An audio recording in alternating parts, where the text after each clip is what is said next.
আসসালামু আলাইকুম everyone, welcome back to my channel. আশা করি সবাই অনেক অনেক ভালো আছেন, সুস্থ আছেন। সবাইকে শুভ নববর্ষ। আম, আজকের ব্লগটি নববর্ষের দিনে আপলোড হচ্ছে, যদিও এটা নববর্ষের ব্লগ না। পরের ব্লগটা হবে নববর্ষের ব্লগ, এটা হচ্ছে তার আগের দিনের ব্লগ। তো শুরু করছি সকাল থেকে। সকালে এখানে সেমাই রান্না করব নাস্তার জন্য, তারপর রুটি বানিয়েছি, ডিম পোচ করব, এগুলো করে নিব। তারপরে হচ্ছে ইকরার সাবান শেষ হয়ে গিয়েছে, তো এই সাবানটা বের করে নিচ্ছি। ওকে আমি এই কোডোমো সোপটা ইউজ করাচ্ছি। জন্মের পরে ওকে একটা জনসন বেবি সোপ ইউজ করিয়েছি, তারপরে এই কোডোমোটাই আমি ব্যবহার করছি। আর পাশাপাশি আরও একটা সাবান দেখতে পাচ্ছেন, এটা আমার একটা আঙ্কেল গিফট করেছে, থাইল্যান্ড থেকে নিয়ে এসেছে। ওনারা বেড়াতে গিয়েছিল, সেখান থেকে আসার সময় এই সাবানটা নিয়ে আসছে। তো এই সাবানটা ইকরার দাঁত দিয়ে কেটে ফেলেছিল, তো এটা হচ্ছে আমি তুলে রেখেছিলাম। যেখানে রেখেছিলাম সেখানে পুরো একদম সুন্দর একটা স্মেলে ভরে গিয়েছে, সাবানের অনেক স্মেল। আর এটা ইউজ করব এখন, এটাও বের করে নিব। তো তারপরে ইকরাকে গোসল করিয়ে দিলাম, আর ওকে এখন খাবার খাইয়ে দিচ্ছি। ও আজকে লেট করেই উঠেছে, 11টার দিকে।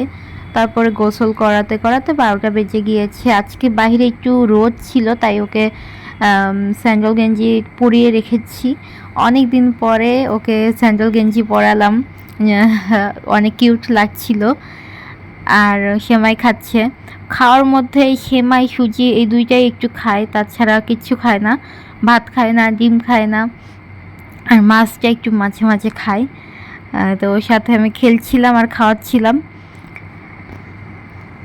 তো আগে তো ওকে কার্টুন দেখিয়েও খাওয়াতাম, কিন্তু কার্টুন আর এখন দেখতে চায় না, এখন বড় হচ্ছে তো বুঝতে পারে। তো ওর সাথে খেলতে হয় আর খাওয়াতে হয়।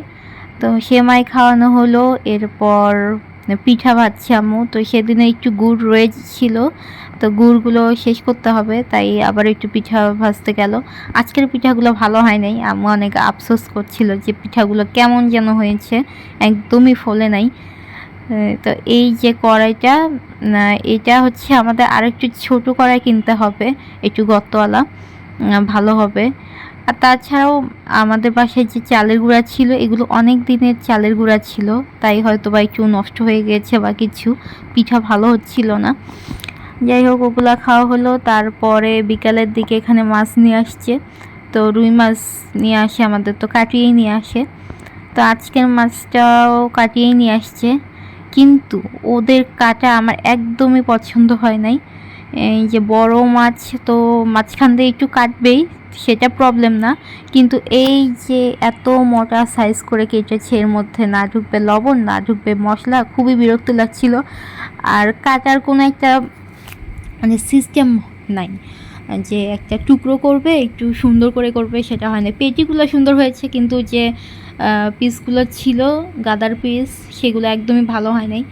মাথাটাও কেটে নিয়ে আসছে, ভালোই হয়েছে। এত বড় মাথা তো বাসায়ও কাটা যেত না, আর এত বড় রান্নাও করা যায় না। তো এখন এগুলো আমি গুছিয়ে রাখবো। মাছটা 5 কেজির মতো ছিল।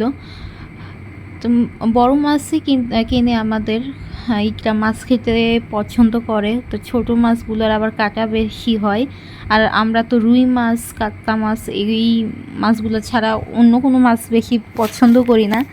পাশাপাশি এই যে ছোট মাছও নিয়ে আসছে।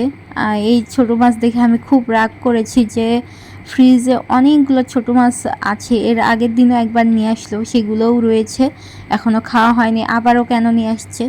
তো এখানে ছোটো মাছও 1/2 কেজির মতো নিয়ে আসছে। তারপরে এখানে মিষ্টি নিয়ে আসছে, মিষ্টি অলরেডি এরা খাচ্ছে।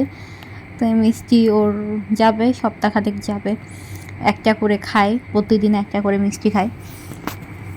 আর আমরাও টুকটাক খাই, শেষ হয়ে যায়। তারপরে আবার চকলেট নিয়ে আসছে। ইকরার বাবা ওর দাঁতগুলো না ফেলা পর্যন্ত শান্তি পাবে না, চকলেট নিয়ে আসতেই থাকে, চিপস নিয়ে আসতেই থাকে। চকলেট চিপস আমি যতই নিষেধ করি ও ততই নিয়ে আসে। এই চকলেটগুলো ইকরাকে খাওয়াবে এখন। তো বাচ্চাদের ছোট থেকে যা খাওয়া শিখাবো সেটাই তো শিখবে। এখন থেকে যদি চকলেট চিপস এগুলো খাওয়াই, তাহলে তো মানে ওর দাঁত একটাও আস্ত থাকবে না। তো কে শোনে কে কার কথা, এগুলো নিয়ে আসতেই থাকে, নিজেও খায় আবার বাবুকেও খাওয়ায়, এই হচ্ছে অবস্থা। তারপর বিকালে ওই যে পেঁয়াজু আলুর চপ এগুলা দিয়ে মুড়ি মাখিয়ে খেয়েছিলাম। এরপর রাত্রেবেলা আবার মাছ নিয়ে আসলো, এটা পহেলা বৈশাখ উপলক্ষেই নিয়ে আসলো। মাছটা আগের মাছের থেকে অনেক ফ্রেশ ছিল, ভালো ছিল মাছটা।